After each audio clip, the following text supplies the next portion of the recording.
The biggest myths about weight loss that you've ever been told.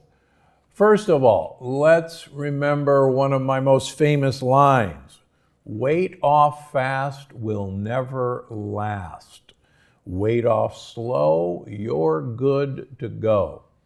Now, what do I mean by that? It turns out that over 90% of people who go on a quick weight loss diet regain not only that weight, but actually more weight than when they started. Well over 90%.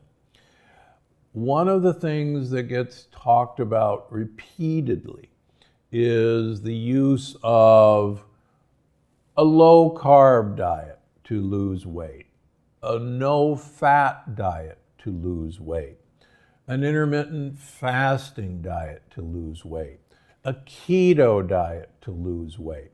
And you'll see a study of remarkable changes in a month, 6 weeks, huge amount of individual weight loss. And while all of that is true, when studies have been designed to compare over a period of time these various eating programs, it's almost like the tortoise and the hare. By that I mean, for instance, the Atkins diet, a low carbohydrate, keto, high protein diet, if you will, versus a normal carbohydrate or a low fat diet. In fact, the Atkins-like diet, TERS actually lost more weight more quickly than the other two diet groups. But when these diet groups were followed over a 6-month and then a year period, lo and behold, what happened was that the people who rapidly lost weight caught up with the slower losing weight group.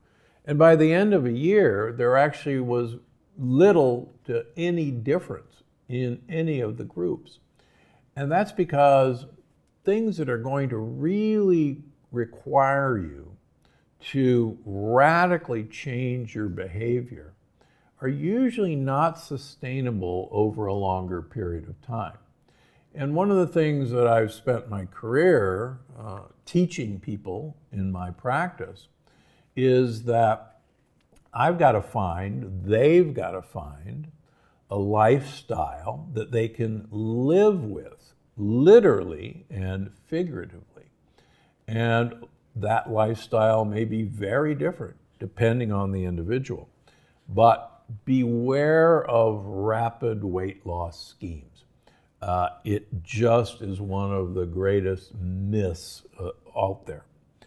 Now, when I first lost all my weight over 25 years ago now, I joined a study coming out of the NIH looking at people who had successful long-term weight loss. And again, that's a very small percentage of people who lose weight. It's only about 5% of people who have sustained weight loss over many years after being obese.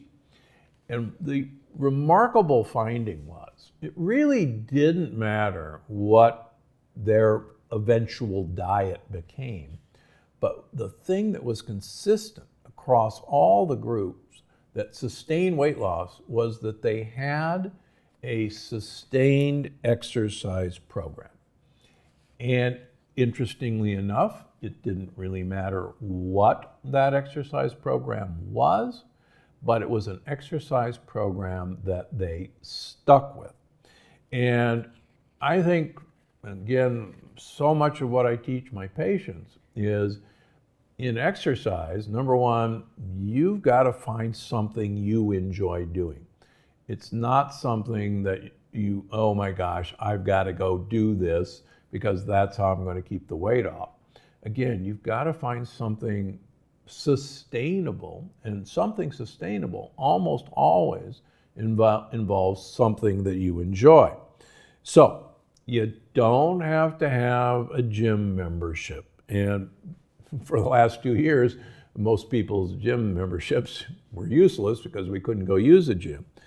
You don't have to start lifting heavy weights. You don't have to do weightlifting. You don't have to run a mile every day. But all of these are great options. In fact, it really doesn't matter in the scheme of things what you do as long as you're moving your body. Now, there's some really good take-home points. For instance, I just counseled one of my patients yesterday who, it's now summer. They live in a community where summer is beautiful.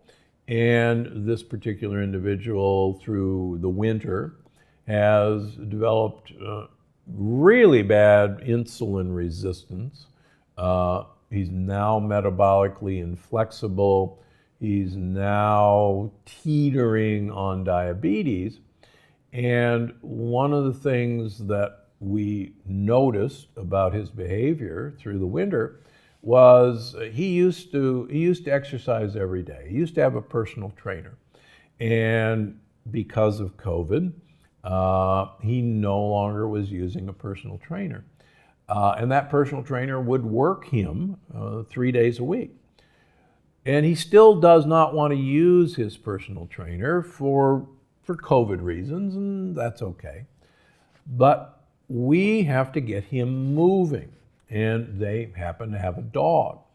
And so my prescription, as it is for many people, is this individual now has to walk his dog 30 minutes in the morning and 30 minutes in the evening. And interestingly enough, he has to walk the dog after not only the dog's dinner, but his dinner. And why?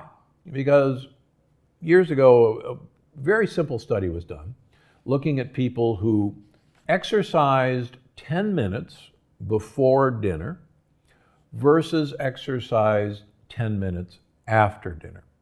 And they found the group that exercised after dinner actually lost weight, whereas the group that exercised before dinner didn't. And I won't go into the evolutionary complexities of it, but the point of all of this is take a walk after dinner if you do nothing else. I spend a lot of time in Europe, and European society in general walks after dinner. It's a part of the nightly ritual of taking a stroll. And using that time, you will not store the calories that you ate as dinner as fat, because your body assumes that you're off moving to the next hunting ground, and the last thing you want to do is take those calories and store them as fat. So we also know, as a general rule, that big city dwellers are much thinner than suburban dwellers because they walk much more distances coming from the subway or coming from a train station, walking to and fro their offices, walking to and fro lunch. Very different than suburbanites who, as most of us know, were never designed for walking. So, just start moving. As I mentioned many, many times before, people in the blue zones in general live in hilly communities. And Loma Linda, where I was a professor for much of my career, means beautiful hill. And walking up and down against gravity is one of the best ways to actually build muscle groups.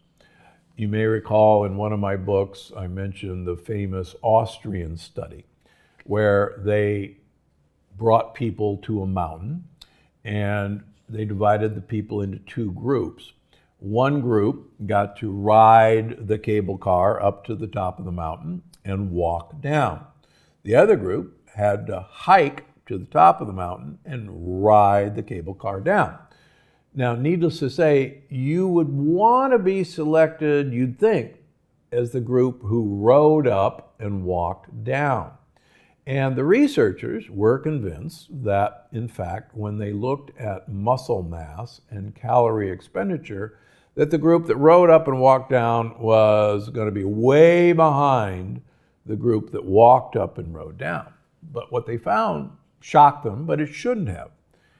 Walking against gravity uphill takes a lot of effort, builds a lot of muscle, but walking down against gravity requires huge muscles as a braking effect. And the take home of the study was it really didn't matter whether you rode up and walked down or walked up and rode down, the effect was equal. So how do you put that into play? Well, one of the easiest ways, if you happen to work in a building with an elevator, then take the elevator up and walk down. Or conversely, walk up and take the elevator down. You'll get a major benefit either way. And quite frankly, most people will choose to take the elevator up and walk down, but you'll still get a big benefit. So the point of all this is, weight off fast will never last. Weight off slow, you're good to go. And to keep the weight off, you almost invariably have to find an exercise program that you can live with. And that's the secret, and that's one of the biggest myths that we need to bust, that these rapid weight loss programs are everything they're cut out to be. They're not. You're definitely going to want to see this one. Extra virgin olive oil helps you lose weight. Very good studies comparing two groups of people where one group got extra virgin olive oil, the other group didn't. The group that got the olive oil lost 2 to 3 kilograms more than the group that didn't get it.